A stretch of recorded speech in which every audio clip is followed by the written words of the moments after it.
नेहा की एक गरीब परिवार में नई नई शादी हुई थी। बहू, मुंह दिखाई की रस्म तो ठीक तरीके से निपट गई। अब बारी है तेरी पहली रसोई की। तेरे ससुर जी, तेरे जेठ जेठानी और पति सभी लोग खाने का इंतजार कर रहे हैं।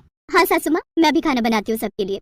नेहा की ससुराल एक गांव में थी। एक कच्चा सा टूटा फूटा मकान था। नेहा भी ज्यादा अमीर खानदान की नहीं थी। खैर, नेहा इधर उधर जाकर रसोई ढूंढने लगी। तभी उसके पति मुरली ने उससे कहा, अरे नेहा, इधर उधर क्या देख रही हो? अरे मैं रसोई घर ढूंढ रही हूँ। चलो चलो, मैं तुम्हें दिखाता हूँ रसोई घर। मुरली नेहा को घर के बाहर आंगन में ले गया, जहाँ पर एक मिट्टी का चूल्हा बना हुआ था।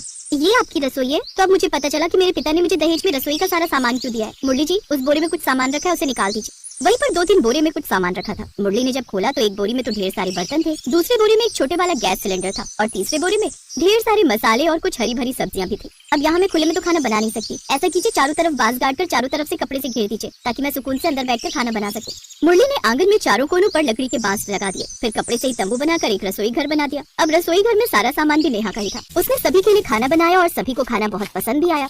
खाना बहुत स्वादिष्ट है। देवरानी जी तो अपने साथ पूरी रसोई ले आई। वैसे ही अच्छा रहा। इस घर में हम लोग अभी तक कच्ची मिट्टी के चूल्हे में बाहर खुले आंगन में खाना बनाते थे, अब आराम रहेगा। नेहा की नई नई शादी हुई थी, इसीलिए वो उस वक्त कुछ नहीं बोली, सिर्फ मुस्कुराकर उसने सभी का अभिवादन स्वीकार किया। आज नेहा और मुरली की सुहागरात थी। सुहागरात के अगले दिन सुबह सुबह उसकी जेठानी रसोई घर की तरफ गई और गैस जलाकर चाय बनानी शुरू कर दी। भाभी, ये क्या कर रही हैं आप? अरे नेहा, मुझे लगा तू थक गई होगी, इसलिए मैं ही सबके लिए चाय बना देती हूँ। वो सब तो ठीक है भाभी, लेकिन ये रसोई घर मेरा है। आपने कभी सपने में भी गैस सिलेंडर और इतने अच्छे अच्छे बर्तन देखे हैं? तुम मेरी बेइज्जती कर रही हो। अपने मायके से दहेज में रसोई का सामान क्या ले आई? खुद को बहुत बड़ी महारानी समझने लगी।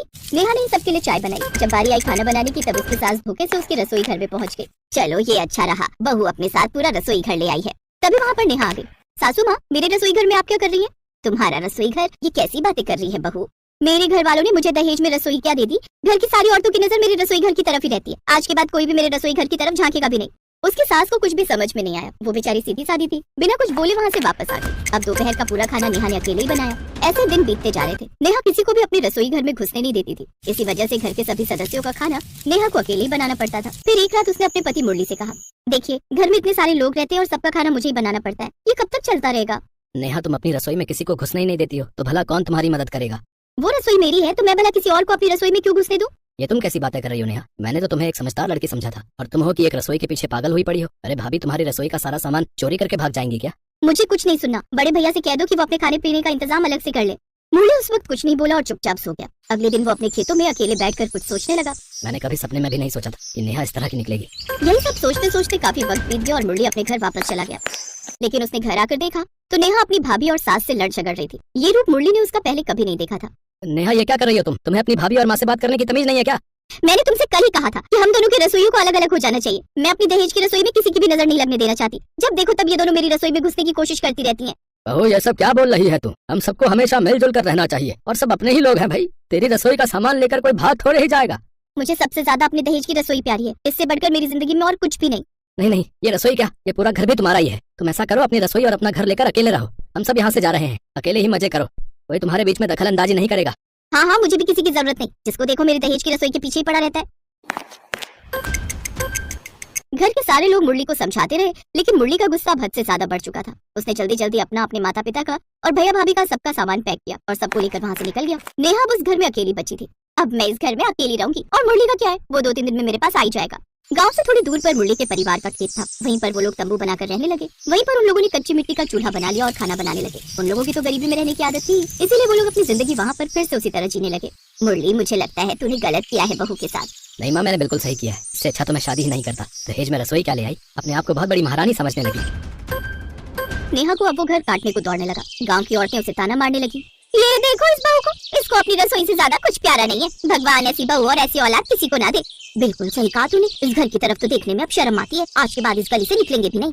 तो इस तरह धीरे धीरे नेहा के घर के सामने से होकर अब कोई नहीं गुजरता था। उसके आसपास कोई इंसान तो क्या, कोई परिंदा भी नहीं जाता था। उसे अकेले अब डर लगने लगा। इस घर में तो मुझे डर लगने लगा है। 2 महीने हो गए, मुरली अभी तक लौट कर नहीं आया। लगता है मैंने कुछ ज्यादा बोल दिया। मुझे दहेज में मेरी रसोई घर पर इतना घमंड नहीं करना चाहिए था। गाँव का कोई आदमी मेरी तरफ देखने को भी तैयार नहीं है। दुकान पर जाती हूँ तो दुकान वाला सामान देने से भी मना कर देता है। एक रात जब नेहा अकेले सो रही थी, तभी अचानक कुछ कुत्ते भौंकने लगे। नेहा अपनी रसोई घर के बाहर ही एक खटिया डालकर सोया करती थी। भागते हुए बहुत सारे कुत्ते उसके किचन के अंदर घुस गए। नेहा उन कुत्तों को भगाने की कोशिश करती रही, लेकिन कुत्ते नहीं माने। अचानक उन कुत्तों ने नेहा को दौड़ा लिया। इसलिए नेहा ने खुद को घर के अंदर बंद कर लिया। सुबह नेहा ने जब अपने घर का दरवाजा खोला तब देखा कि सब कुछ बर्बाद हो चुका था। ये सब क्या हो गया? मेरा पूरा रसोई घर तबाह हो गया। अगर कल मैं कमरे के अंदर नहीं जाती थी कुत्ते मुझे भी मार डालते। यहाँ दूर दूर तक मुझे बचाने भी कोई नहीं आया। आज मुझे समझ में आ रहा है कि परिवार कितना जरूरी होता है। आज अगर मेरा परिवार यहाँ होता तो मेरे दहेज की रसोई बच जाती और गाँव वालों का प्यार भी मुझे मिलता रहता।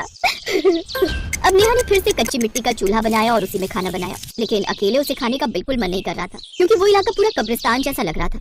उसके घर के आसपास कोई आता जाता भी नहीं था, इसीलिए नेहा भी घर से भाग गई और इधर उधर भीख मांगने लगी। एक रोज मनोहर ने उसे भीख मांगते देख लिया।